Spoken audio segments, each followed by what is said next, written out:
I want to start today with some genuinely good economic news. And the news itself is a very small data point, but there's a bigger story here. And it's the story, first and foremost, about how is the economy doing right now? That gets us to what will the impact of the economy be on the midterms if people accurately understand the state of the economy, because it's about the perception of the economy more than the economy itself that affects how people vote. And then the bigger conversation, which I think continues to be a very interesting one, is what in general can we say about the state of the American economy when there's a Democrat in the White House versus when there's a Republican in the White House? So come along for the journey. Let's, rather than starting at 30,000 feet and getting down to the runway, excuse the analogy, let's start at the base and then get up to 30,000 feet. So economic news, good news. GDP has accelerated in the United States at 2.6% in the third quarter. We just got these numbers. Remember, the third quarter is July, August, September, and we get those numbers at the end of the following month, which is now the end of October. Expectation for GDP growth was 2.3%. The actual number was 2.6%. So having an increase rather than a decrease by standard economic metrics where we want indefinite growth, I know.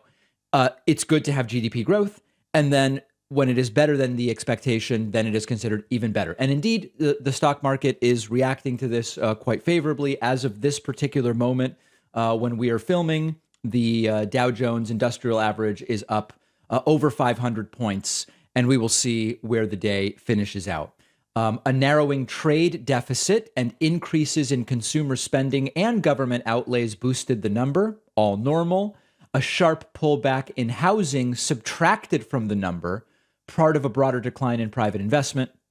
Consumer spending decelerated, increasing at just a 1.4% pace in the quarter, down from 2%. So understand that oftentimes the reports on this stuff are so unclear. Consumer spending decelerated might make some think that consumer spending is down. It is not. It grew at a slightly lower rate than in the previous quarter. So the obvious question when we get such numbers is, this must be terrible for Democrats, right? How will Democrats and Joe Biden ever survive this obviously good news? That's a joke. One of my followers on Twitter said something like, the way Fox News will report it is the economy doing better right now because people expect Republicans to take over in November? So they're spending now because they know the economy will be better once It's a joke, but it wouldn't be completely foreign to Fox News to pull something like that. So that's the GDP number. Let's now take a look at the broader economy. We have an economy where we have better than expected GDP growth, historically low unemployment to the point where one could argue we are within a few tenths of a point of what we would consider full employment. Remember, full employment isn't every single person has a job, but by the economic definition of full employment, we're very close to that.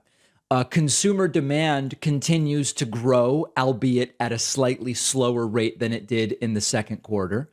And there is still high inflation. Of course, there's no need to exclude that from our analysis or to pretend that that's not going on.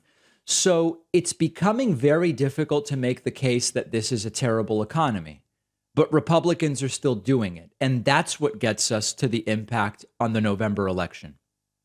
There was a point 8 weeks ago, 10 weeks ago, something like that, where the number of Americans who said abortion access and the overturning of Roe v. Wade are top issues in terms of the midterms.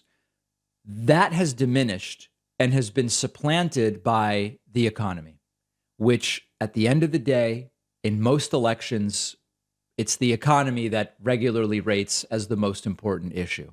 Now, sensible people like many of you would say, well, David, the economy is doing well. Most economic indicators are very good.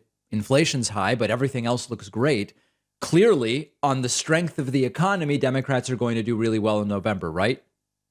Not necessarily. What matters is the perception of the economy. And by straight up telling lies and focusing only on inflation, Republicans have convinced many voters that we have a bad economy right now. Nearly full employment, GDP growth, choppy but not crazy stock market. But many voters believe that there's something very wrong with the economy. And if indeed they do believe that, it wouldn't be unexpected for them to vote for Republicans, since they are the out party currently in terms of power in the White House, House, and Senate. This then gets us to the last thing I want to discuss a little bit, which is, in general, does the economy do better under Democratic or Republican presidents? The data are extraordinarily clear on this. Don't trust me. Do your own research on this. But if you look historically in the modern political era, on average, the stock market does better under Democratic presidents. Job growth is stronger under Democratic presidents. The unemployment rate is lower under Democratic presidents. GDP growth is greater under Democratic presidents. Inflation is lower under Democratic presidents. Are there exceptions? Yes. But that is an undeniable reality. Now, you will often hear talking points from the right when confronted with this undeniable data, where they will say things like, well, that's because a lot of Democratic presidents had the benefit of a Republican-controlled House to rein them in. Such statements have been evaluated empirically, and they are without merit. Sometimes you will hear, well, there's a lag time. So really, like the first 6 months of a Democratic administration are the economic result of the previous administration, which might have been a Republican. It's been studied, and there is no empirical evidence suggesting that. So don't take my word for it. Unlike many others, I don't tell you that I hold the ultimate and unique truth, or a monopoly on the data, or a monopoly on evaluating the data. Do the research yourself. I've done it myself. I've made the spreadsheets myself, and I've looked at it closely.